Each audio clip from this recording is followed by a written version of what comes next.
Olá, amigos do Núcleo de Estudos Chico Xavier.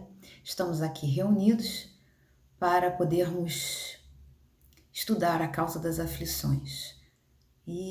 Mas no momento, a gente vai começar com uma leitura de Chico Xavier. O trecho que eu escolhi para nós lermos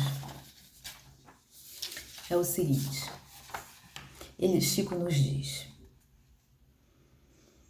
a treva da meia-noite é a ocasião em que o tempo dá sinal de partida para o novo alvorecer. Por maior que seja a dificuldade, jamais desanime. O nosso pior momento na vida é sempre o momento de melhorar. Então, apesar das dificuldades pelas quais estamos passando, não podemos esquecer, que é momento da gente aproveitar as oportunidades de aprendizado que a vida nos traz, para então seguirmos na nossa escalada evolutiva. E para a gente entrar, começar a se preparar o ambiente para a palestra, eu vou ler um trecho do livro Caminho, Verdade e Vida, chamado Aflições.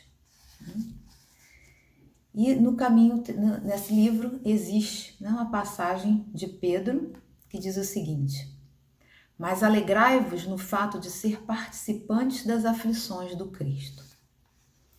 É inegável que em vosso aprendizado terrestre atravessareis dias de inverno ríspido, e em que será indispensável recorrer às provisões armazenadas no íntimo, nas colheitas dos dias de equilíbrio e abundância. Contemplareis o mundo na desilusão de amigos muito amados, como templo em ruínas, sob os embates de tormenta cruel. As esperanças feneceram distantes, os sonhos permanecem pisados pelos ingratos. Os afeiçoados desapareceram, uns pela indiferença, outros porque preferiram a integração no quadro dos interesses fugitivos do plano material. Quando surgir um dia assim em vossos horizontes, compelindo-vos a inquietação e a amargura, certo não vos será proibido chorar. Entretanto, é necessário não esquecerdes a divina companhia do Senhor Jesus. Supondes acaso que o mestre dos mestres habita uma esfera inacessível ao pensamento dos homens? Julgais, porventura, não recebo o Salvador ingratidões e apodos por parte das criaturas humanas diariamente? Antes de conhecermos o alheio mal que nos aflige, ele conhecia o nosso e sofria pelos nossos erros. Não olvidemos, portanto, que nas aflições é imprescindível tomar-lhe a sublime companhia e prosseguir avante com a sua serenidade e o seu bom ânimo. Emmanuel.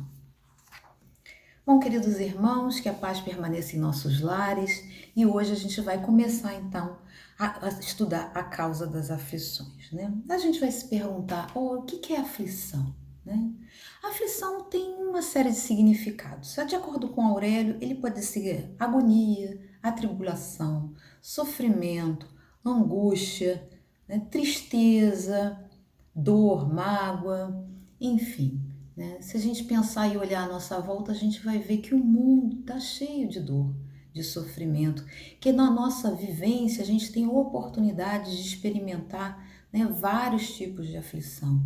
Ora é porque a gente está desempregado, é a violência, é a corrupção, é as dificuldades políticas, é uma doença, um luto, uma perda, e agora que a gente está vivendo uma grande dificuldade que está envolvendo todo o planeta Terra, E aí a gente se pergunta, por que será que a gente sofre tanto, E aí Jesus vai nos colocar que são bem-aventurados os que choram, porque serão consolados. Ele também diz bem-aventurados os aflitos. Se ele diz bem-aventurados, é porque tudo isso tem uma razão de ser. E a gente vai pensar mais adiante. Será que o sofrimento que a gente passa é justo? Será que a gente sofre porque a gente precisa passar por essas situações? E a gente vai se perguntar, Ora, se a gente acredita num Deus misericordioso, um Deus justo, é claro que todas as dificuldades que a gente passa na nossa caminhada têm uma razão de ser. E a gente precisa pensar mais profundo ainda, né? A gente vai perceber que às vezes, quando as pessoas estão sofrendo, elas ou culpam outras pessoas ou, pior ainda, culpam a Deus, né? Por que será que as pessoas têm esse costume, né? A gente mesmo faz isso, né? A gente pensa assim, eu tô sofrendo porque esse é um parente muito difícil, é um filho que não me respeita, eu tô sofrendo porque tô sendo perseguido no trabalho, e a gente vai sempre achar, né, um bode expiatório, alguém que provavelmente, às vezes, né, porque tá sofrendo obsessão, então a gente vai sempre dizer que essa culpa é de alguém. Será que essa culpa é do outro? Né? Quais serão as causas do nosso sofrimento? E no Espiritismo vem nos dizer o seguinte, que a causa, né, única do nosso sofrimento somos nós mesmos. Nós somos os autores de todos os infortúnios pelos quais a gente passa. E como é que é isso? Na verdade, a gente, ao longo da vida, não só dessa, como todas as vidas anteriores, a gente vai fazendo escolhas. Né? A gente não tem um livre-arbítrio, a gente não pode escolher, eu tomo esse caminho, eu tomo aquele caminho. E muitas vezes a gente acaba entrando pelo caminho errado, né? E aí, como tudo na vida, todas as atitudes que nós tomamos têm consequências, nós precisamos arcar com as consequências dos nossos atos.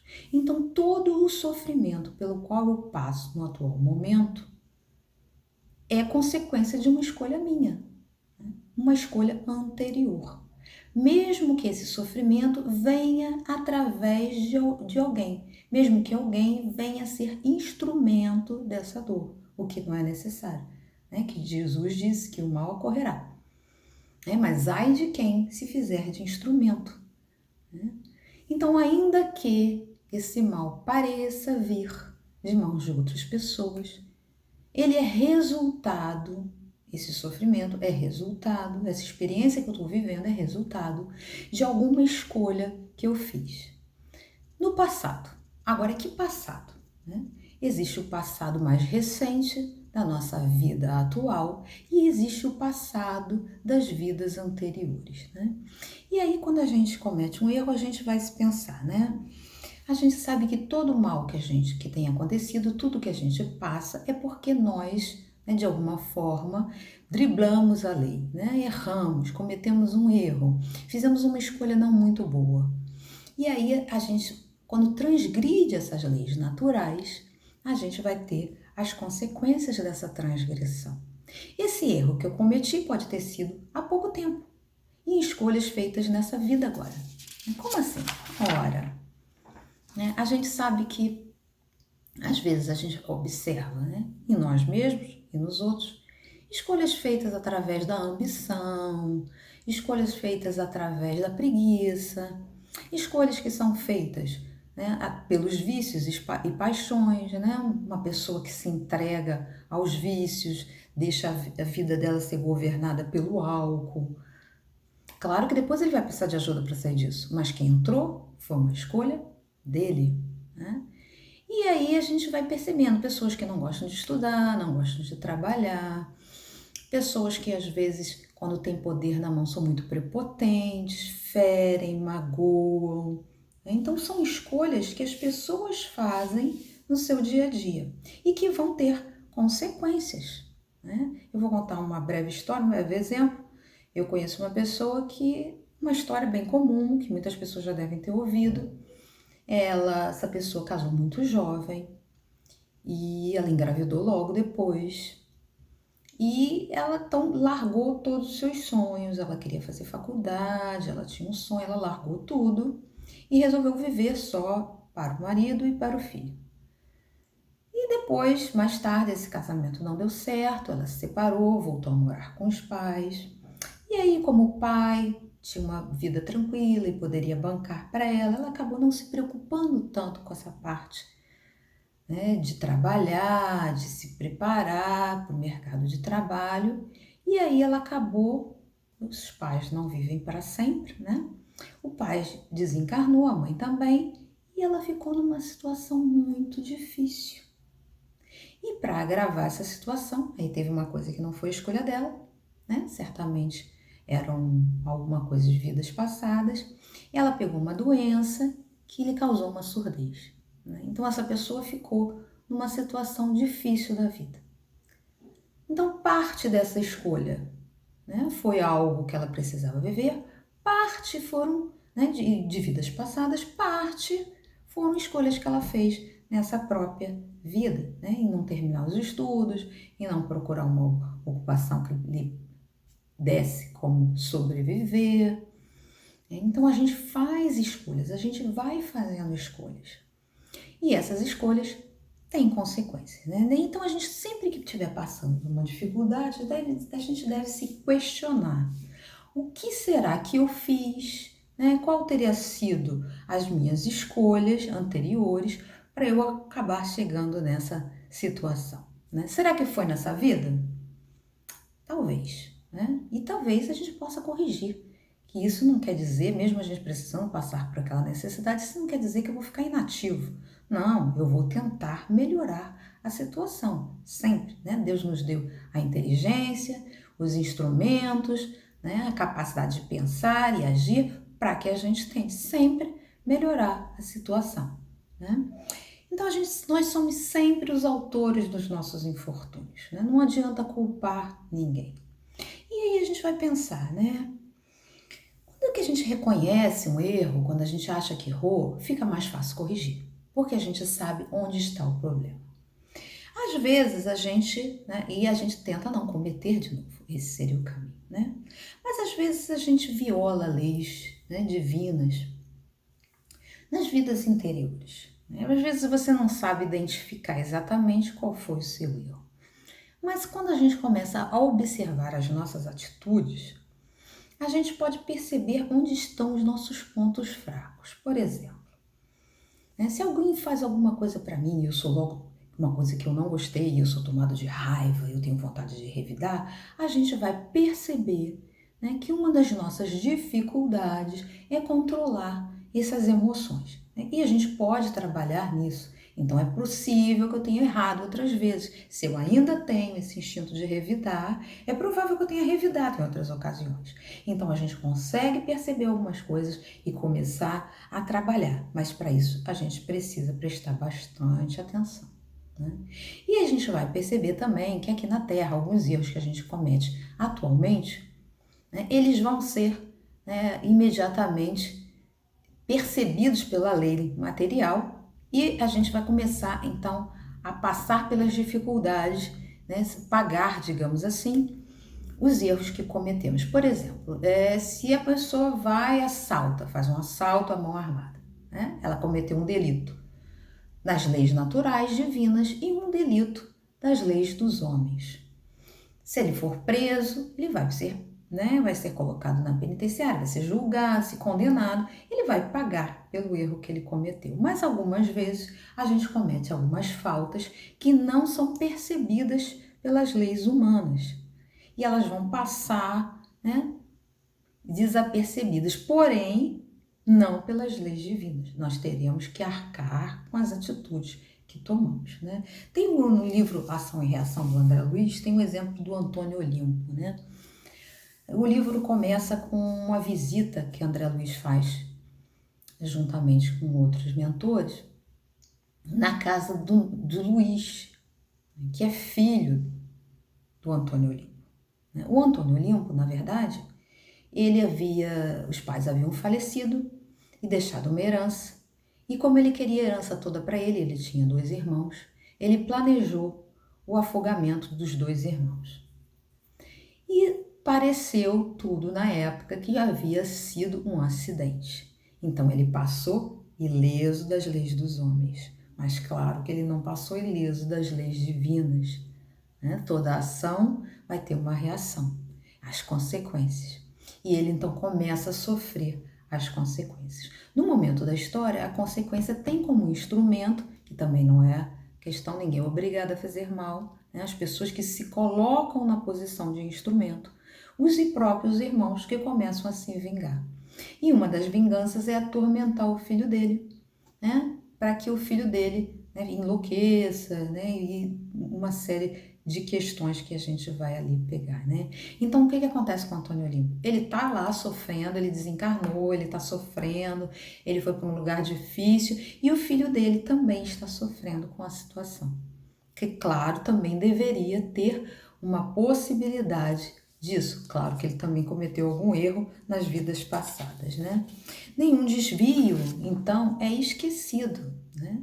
Deus tem uma justiça distributiva. O que que significa isso? Ora, tudo que a gente fez o outro sofrer, a gente também passará por isso. Se eu fui muito orgulhoso e tratei as pessoas de forma agressiva, eu um dia vou passar por essa situação de ser tratado de forma agressiva.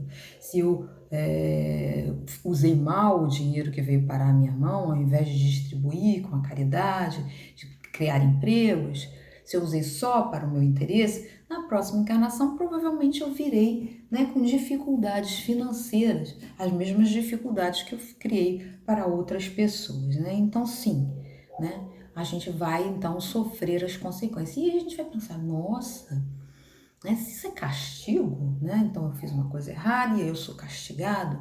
É assim que funciona a lei divina? Não, né? De forma alguma, né? Deus não castiga ninguém. Na verdade, o que acontece é que a gente precisa passar por essas situações porque elas são educativas. Quando a gente sente o que o outro sentiu, a gente tem noção, a gente consegue se colocar no lugar dele e a gente tem noção do mal que fez aquela pessoa.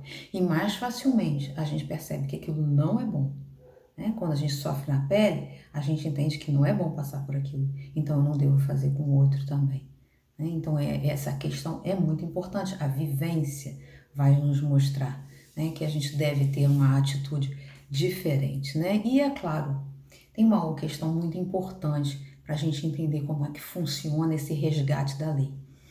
Quando a gente comete um erro, quando a gente transgride as leis divinas, a gente vibra de uma forma errada, né? A gente sente uma desarmonia interior. E a gente sabe que a gente segue a lei do progresso. Que lei é essa? A lei do progresso é um instinto que faz com que a gente queira estar cada vez mais harmonizado com as leis divinas. Então aquela mácula, aquela manchinha lá interna do erro, começa a latejar, a incomodar, né? Porque ela está incongruente, ela está, né, não está vibrando da forma correta para que eu seja feliz. Para que eu seja feliz, eu tenho que estar vibrando em harmonia com as leis divinas. Então aquilo é um incômodo e eu quero tirar aquilo de alguma forma, né? Então eu vou ou fazer uma escolha para que eu possa resgatar aquilo, ou eu inconscientemente vou atrair para mim aquela situação. Ih, tá muito complicado, então vamos pensar melhor. Por exemplo, aquela história de bala perdida, né? A pessoa estava lá no quarto dela, deitadinha na cama dela, dormindo, né, longe de qualquer tiroteio, e de repente surge uma bala perdida que atravessa a parede e a acerta.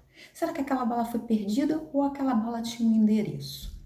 Aquela bala não, aquela bala foi atraída pela situação. Provavelmente ela tinha um resgate relacionado a isso, a morrer dessa forma, a desencarnar dessa forma, e ela atraiu aquela situação com o seu desejo instintivo de voltar à harmonia. E aí a gente, quando sofre, a gente corrige essa energia desequilibrada e voltamos a vibrar de forma harmônica com as leis divinas.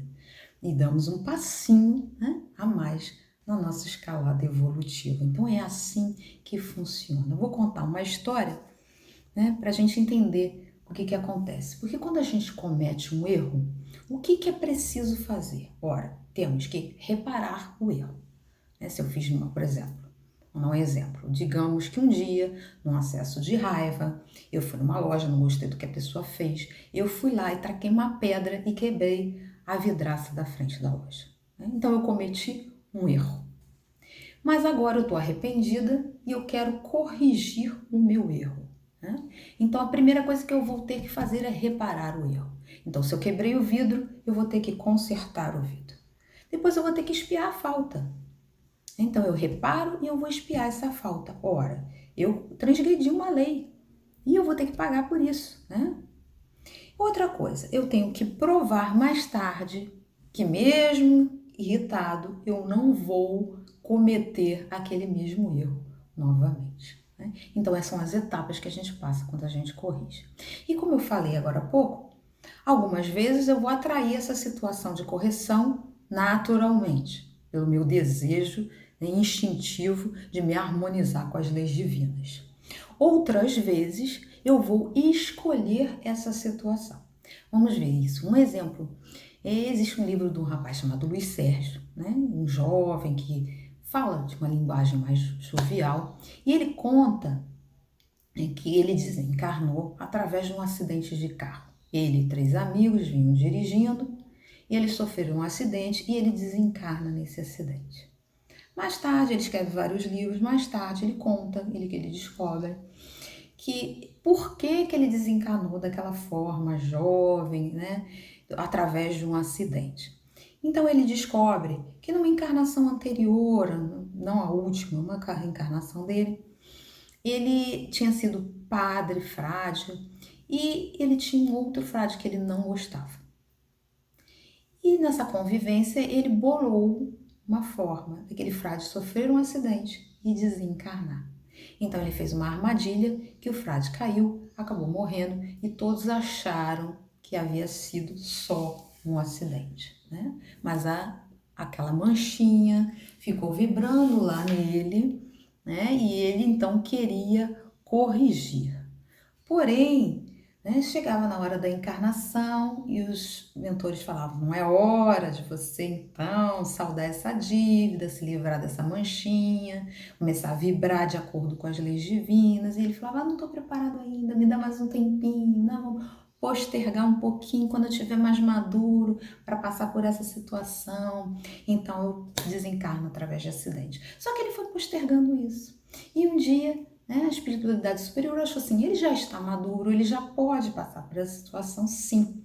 Né? E então ele foi, né, ele sofreu o acidente, embora não tenha sido a escolha dele na vida, né? Ele espiou essa falta. Né? Outras vezes, né, a gente faz essa escolha. Né? Por exemplo, no livro Memórias de um Suicida, tem uma história de o Camilo Castelo Branco, né? Ele tem alguns amigos que são resgatados junto com eles, e um dos amigos dele, na vida anterior, havia se suicidado e matado a mulher. E ele está muito incomodado com isso, porque aquela manchinha incomoda, né? É um pouco do remorso, é um pouco do querer estar quite com essa lei. E então ele pede para que ele reencarne sem as mãos. Né? Então seria uma provação difícil, né? Uma expiação que ele iria passar por escolha dele mesmo. Ele quis nascer sem as mãos para que ele não mais matasse ninguém, nem se suicidasse. Então foi uma escolha que ele fez. Então a gente pode expiar essas dificuldades de forma compulsória, né? Quando as próprias leis que regem a humanidade fazem com que a gente atraia essa situação para nós, ou a gente pode escolher e programar para a gente conseguir, né, ficar quite com as leis divinas, né? E uma dessas formas, né, quando a gente não escolhe, são as catástrofes naturais, as doenças, os lutos, né, essa pandemia que a gente está vivendo atualmente, né? E tudo isso tem uma razão de ser. Nada é por acaso. Não estamos aqui vivendo esse momento difícil porque por acaso caímos de paraquedas aqui, de forma alguma. Né? Isso faz parte da nossa história e isso tem uma lição para nos ensinar. Então, a gente olha à nossa volta, a gente vai perceber que essas diferenças, né, de sofrimento, umas pessoas sofrendo demais, outras pessoas, né, que nascem e têm dinheiro, e às vezes a gente percebe assim: poxa, era tão bonzinho, né, aquela pessoa tão bonzinha, por que ela passou por essa situação? Né? E a gente vai lembrar da reencarnação. Então a reencarnação vai ser o elo que vai ligar tudo isso e dar, né, sentido a tudo isso. Então a gente passa por dificuldades porque a gente atraiu essas dificuldades para a gente quitar um débito anterior, né? Isso pode ser uma expiação, ou seja, eu cometi um erro e eu estou expiando o meu erro. Isso pode ser uma prova, né? Ou seja, eu já cometi esse erro algumas vezes e eu estou passando por aquela situação delicada para que eu possa perceber, e a espiritualidade também, que eu não mais cometerei aquele erro mesmo passando por aquela situação, né? Então é uma forma a gente provar. Nem toda a prova que a gente passa é uma expiação, mas toda expiação, as expiações podem ser também, são também uma prova, né? Para a gente, além de sofrer, mostrar que a gente agora está capaz de não mais repetir aquele erro, né? Então, isso vai acontecer com a gente, né? Então, a manchinha, aquela manchinha vai ali nos incomodando e a gente precisa se livrar dela, né? É essa necessidade que faz a gente fazer, então, essas escolhas, como o Luiz Sérgio, né? Ou da forma compulsória, como aconteceu com o Luiz Sérgio, ou através da escolha, como na história do Memórias de Suicida, né? E aí a gente vai olhar os sofrimentos à nossa volta, como a gente estava falando, e vai pensar, ora, por que uns sofrem tanto? Por que aquela pessoa que comete erros está bem de vida, aparentemente não está passando por grandes dificuldades, e uma pessoa tão boazinha está passando por grandes dificuldades? E aí a gente vai lembrar, pode ter sido escolha dela, pode ser que ela tenha vindo na Terra com uma missão, isso também acontece, né? Ela já chegou a um bom grau evolutivo e ela quer acelerar aquele crescimento, também quer dar exemplo, né? Como Chico Xavier, que passou por tantas dificuldades, veio. Essas dificuldades certamente nos servem de exemplo de como reagir às situações difíceis, né? E aí tem uma história, essa história, né? Eu vou contar para vocês, está no livro A Vida Escreve, do espírito Hilário Silva, no capítulo 20, e ele vai contar a história de Saturnino Pereira.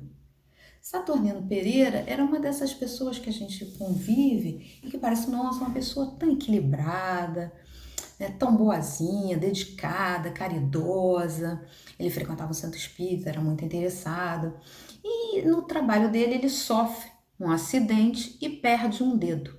E todo mundo fica chocado, porque por que essa pessoa passou por essa situação tão difícil?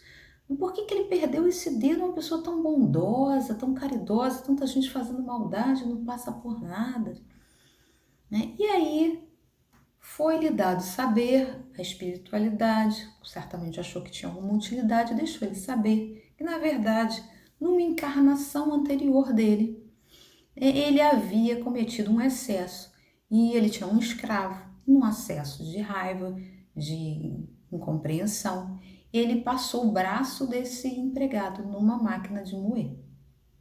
Depois de desencarnado, ele se arrependeu muito do fato de ter feito isso. E aquele arrependimento ficou latejando dentro dele. Ele queria resgatar isso. Ele não queria mais conviver com isso, com essa mancha, com essa vibração, né, desarmônica. Ele não queria mais. Então ele pediu que quando ele reencarnasse, ele precisasse dos braços para o ganha-pão dele e que num momento da vida dele ele perdesse aquele braço tão importante. Mas, como ele nasceu predisposto a melhorar, né? E a gente tem duas formas de melhorar, que é ou através do sofrimento, ou através do trabalho, né? Como dizia nosso querido Chico, a gente vai sempre melhorar, crescer através da água, né? Ou do suor, ou da lágrima. E ele, então, escolheu trabalhar. E ele era muito dedicado, né? Na caridade, no trabalho, em crescer, em estudar, em se autoeducar, em tomar conta das nossas atitudes, que isso é uma das coisas que a gente precisa trabalhar, né? Perceber as nossas reações, mudar as nossas reações, né? Ter uma autoeducação. E ele vinha se dedicando muito a isso. Então, ao invés de perder o braço inteiro, ele perdeu só o dedinho, né? E aí o instrutor dele, o mentor, falou que para ele, né, que ele perdeu só o dedo, né? Teve abrandada a quitação do débito dele, porque parte do débito dele ele pagou com amor e caridade, né? Então esse é o trabalho que a gente tem sempre que tentar fazer, né? Diminuir o nosso sofrimento não através de lamentação, não através de desespero, né? Não é achando que a gente está passando por essa dificuldade por acaso, que a gente não merece isso, que é culpa de alguém. É sempre lembrando que toda dificuldade que a gente vive tem uma razão de ser. Não passamos aquilo por acaso. Vivenciamos aquele momento difícil como aprendizado. E quanto mais rápido a gente aprende a lição, mais fácil fica passar pela dificuldade. Menos a gente sofre com ela, né? Conforme a gente se entrega ao aprendizado, com resignação, né? Com aceitação. E a gente vai lembrar que essas dificuldades são professores que nos ensinam a sermos pessoas melhores. Tem uma passagem muito engraçada e instrutiva da vida do Chico, que ele conta o seguinte, que tinha um padre. Então, o padre se chamava Júlio Maria, né? E esse padre, durante anos, né, ele foi contra as ideias do Chico. E ele tinha um jornal que ele mesmo criou, chamado O Lutador, em que ele, né, debatia as ideias do Chico, sempre de forma muito afrontosa, né, sempre um pouco agressivo, e ele sempre ia, né, de contra a todas aquelas ideias que ele achava que eram contra o catolicismo, né? E aí, um dia, esse padre desencarna, ele sofre um acidente de carro e ele desencarna. E o Emmanuel então chega para o Chico e fala o seguinte: olha, Chico, hoje a gente tem que se reunir para fazer uma prece muito especial de agradecimento ao nosso benfeitor. E o Chico fala: benfeitor? Quem? Ah, o padre Júlio Maria, que desencarnou. Aí o Chico fala: ué, benfeitor? Não entende nada. E aí então o Emmanuel vai explicar, né, como é que funciona as dificuldades, as dores na nossa vida, né? Ele diz assim: sim, benfeitor, porque durante 13 anos o Padre nos ajudou a compreender o valor do trabalho no bem, de nossa melhoria espiritual, né, o valor do trabalho, convidando-nos a um permanente exercício sublimado de ouvir, sentir e não revidar, ou seja, o aprendizado do silêncio, né? E ele vai completar que esses adversários são importantes colaboradores no nosso crescimento espiritual, né? Então é isso que a dificuldade vem fazer pra gente, né? Às vezes uma pessoa, um parente difícil, às vezes não é exatamente um adversário, né? Mas é um parente difícil, alguém com quem a gente convive, né? Um filho que não aceita as nossas, né, as coisas que a gente ensina, as diretrizes, um cônjuge, um parente, um vizinho, um trabalhador que divide com a gente o nosso ambiente de trabalho. Então, às vezes, a gente vai ver mesmo na situação do mundo, da vida, da política, a gente vai ouvir coisas que nos desagradam, a gente vai ser insultado, a gente às vezes vai ouvir agressões, né? E a gente tem que se autoeducar, né? Uma coisa muito importante que a gente vem, né, nos ensinamentos, talvez não aproveitando como a gente deveria, é se autoeducar, é o nosso autoburilamento, é mudar a nossa forma de reagir às coisas que nos acontecem, né? Então ele diz que o padre foi um grande benfeitor, porque ele ajudou a ensinar aqueles anos todos a escutar, né? Ouvir, sentir, sim, a gente sente, às vezes uma mágoa, né? Mas limpar aquilo e não revidar, né? Não responder, fazer o exercício do silêncio, ser tolerante, perdoar. E toda dor vem para isso, né? Toda dor, toda dificuldade, toda vivência difícil que a gente tem como objetivo fazer com que a gente se auto-eduque, que a gente busque a melhor forma de reagir às situações de acordo com as leis divinas, né? Seguindo o padrão que Jesus nos ensinou. Então, nesse momento difícil que a gente tem passado, a gente vai se perguntar: é o caos? Não, de forma alguma. né? Toda a espiritualidade está ciente, estão trabalhando, atuando. Jesus está no controle, Deus está no controle de tudo que vem acontecendo. Todos os momentos difíceis pelos quais estamos passando têm uma finalidade educativa, né? Que a gente se volte menos para a parte material e pense mais no nosso crescimento espiritual, sermos mais caridosos, pensarmos mais nas dificuldades dos outros, né? Que não tem muitas pessoas precisando de ajuda e vão ter ainda após essa pandemia. Então a gente precisa pensar muito nisso, né? E passar mais, né, mensagens positivas para as pessoas, evitar o pessimismo, a revolta. Passar palavras consoladoras àqueles que perdem entes amigos. Então, sermos colaboradores dessas pessoas e não, né, entrar no medo, na revolta e acabarmos vibrando também negativamente, né? Para fechar, eu vou ler uma passagem, né? Na verdade é uma prece, chama Prece dos Aflitos, de Emmanuel, do livro Paulo e Estevão, né? Diz Francisco Cândido Xavier. A prece dos aflitos nos diz o seguinte: Senhor Deus, Pai dos que choram, dos tristes, dos oprimidos, fortaleza dos vencidos, consolo de toda dor. Embora a miséria amarga dos prantos de nosso erro, desse mundo de desterro, clamamos por vosso amor.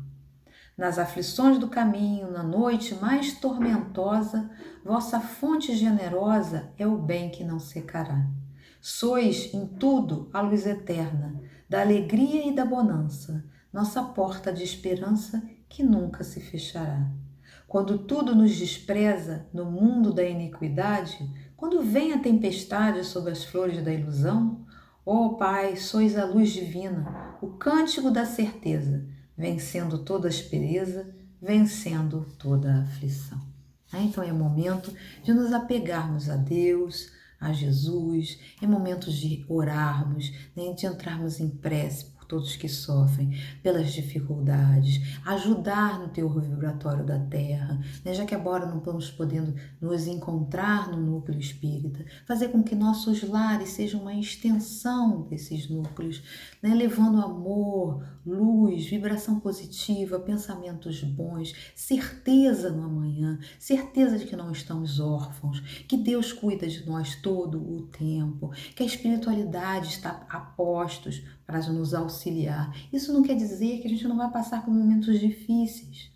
Significa que ela vai nos dar força para superar toda e qualquer dificuldade. E que essa dificuldade são lições que precisamos passar por ela para nos tornarmos pessoas melhores, para que aquela manchinha que está vibrando em desacordo com a lei divina volte a vibrar em harmonia e a gente possa finalmente ser feliz. Então tentemos fazer a nossa parte nesse momento difícil. Tornemos nossos lares pontos de energia positiva, né? E vamos fazer o evangelho no lar, vamos orar, vamos rezar, né? Vamos desejar o bem, vamos consolar, vamos espalhar notícias boas, vamos espalhar palavras de consolo, né? Se vamos usar a rede social, vamos usar a rede social para o bem, né? Para que a gente leve essa segurança, essa certeza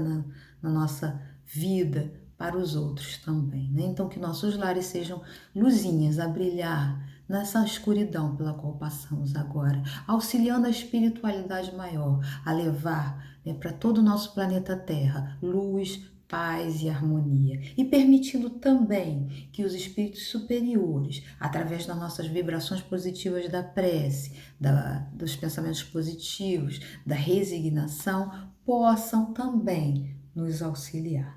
Então, que a paz e o amor de Jesus permaneça hoje e sempre em nossos lares.